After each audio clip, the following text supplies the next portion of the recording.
আসসালামু আলাইকুম, সবাই কেমন আছেন? দীর্ঘ ৬ বছর পরে বরিশাল যাচ্ছি। নিজের নানা বাড়িতে না গিয়ে মায়ের নানা বাড়িতে যাচ্ছি। আমার ২ ভাই কাজিন আমাদেরকে আগায় দিতে আসছে লঞ্চঘাট। আমি, আমার ছেলে আর আমার ছোট বোন যাচ্ছি।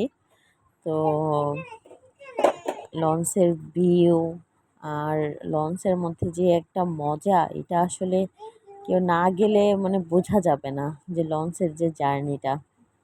সারারাত পানির মধ্যে, মানে এত সুন্দর পানির আর আকাশের যে একটা মানে মানে বাতাসটা মানে মনটাকে একদম শীতল করে দেয়।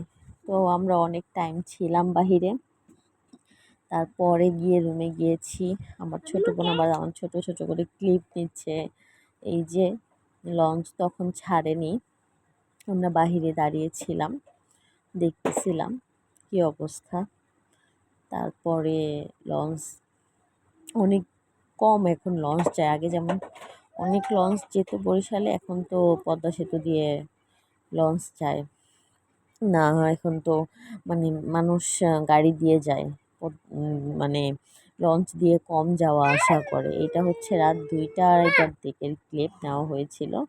তখন এত বাতাস ছিল আর এত স্রোত ছিল, মানে অসম্ভব ভালো লাগতেছিল। মানে এটা বোঝানো যাবে না যে কি যে একটা মনোরম পরিবেশ ছিল। ওই সময়টা যে কি সুন্দর একটা ব্যাপার ছিল। তো যাই হোক, আমরা যাচ্ছি এখন। আমার মামাকে বলেছি আমাদের সকালে নিয়ে যেতে এসে। তো আমার বোন আবার বারান্দায় বসে প্রাকৃতিক সৌন্দর্য অনুভব করছে। তারপরে এখন এই যে আমি, আমার ছেলে আবার রাতে বের হয়েছিলাম। বের হয়ে আমরা আবার করলাম, লঞ্চে একটু হাঁটাহাঁটি করলাম, খাওয়া দাওয়া করলাম। এই যে আমরা সকালে ভোর ৫টার দিকে বের হয়ে গিয়েছি লঞ্চ থেকে। এখন আমরা বাড়ির উদ্দেশ্যে রওনা দিয়েছি। আমার মামা আমাদের নিতে এসেছিল।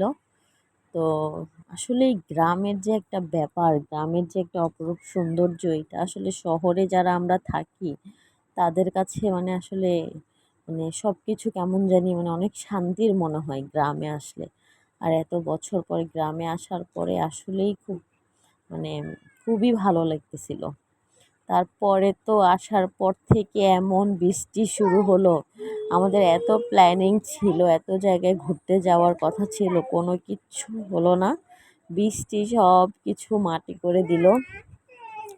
আর এত বৃষ্টি, রাস্তায় বের হয়েছি, বৃষ্টি মানে বৃষ্টির উপরে বৃষ্টি, ঝড় বাতাস সব মনে হয় এখনই আমি বরিশাল আসার পরে শুরু হয়েছে। এটা হচ্ছে দোতলায়, ওদের কাঠ দিয়ে দোতলা করা। তো দোতলার উপরে বসে আমরা বৃষ্টির উপভোগ করছিলাম, রাস্তা দিয়ে যাচ্ছি। তো মাঝে মাঝে যখন বৃষ্টি কম ছিল তখন একটু বের হয়েছিলাম। মানে বৃষ্টি আসলে সুন্দর, কিন্তু ছোট বাচ্চা যাদের তাদের জন্য বৃষ্টি আসলে মায়েদের টেনশন। বৃষ্টি আসলে কাপড় কিভাবে শুকাবে, কথাটা চিরন্তন সত্য। তা আমিও সেই টেনশনেই আছি বৃষ্টি নিয়ে। আমার বোন তো একদম বৃষ্টি পেয়ে সে খুব মজায় আছে। আবার ওদের একাদের একবারই তো তো আসলে পুকুর ২টা, মানে পুকুরের মধ্যে ডুবাইতেছে, মানে মানে খুবই সুন্দর দিন কেটেছে আমাদের বরিশালে। মানে বলে ভাষায় প্রকাশ করা যাবে না, এত সুন্দর সময় গিয়েছে, বৃষ্টি হয়েছে তারপরও। তো যাই হোক, এই যে অটোতে আমরা মজা করতে করতে যাচ্ছি, মাঝে মাঝে বের হচ্ছিলাম, বৃষ্টি যখন একটু কম ছিল তখন বের হয়েছিলাম। তো এই তো আমাদের বরিশালের জার্নি কেমন লাগলো জানাবেন কমেন্ট করে। আমাদের পাশে থাকবেন, চ্যানেলটি সাবস্ক্রাইব করবেন। আল্লাহ হাফেজ, থ্যাংক ইউ।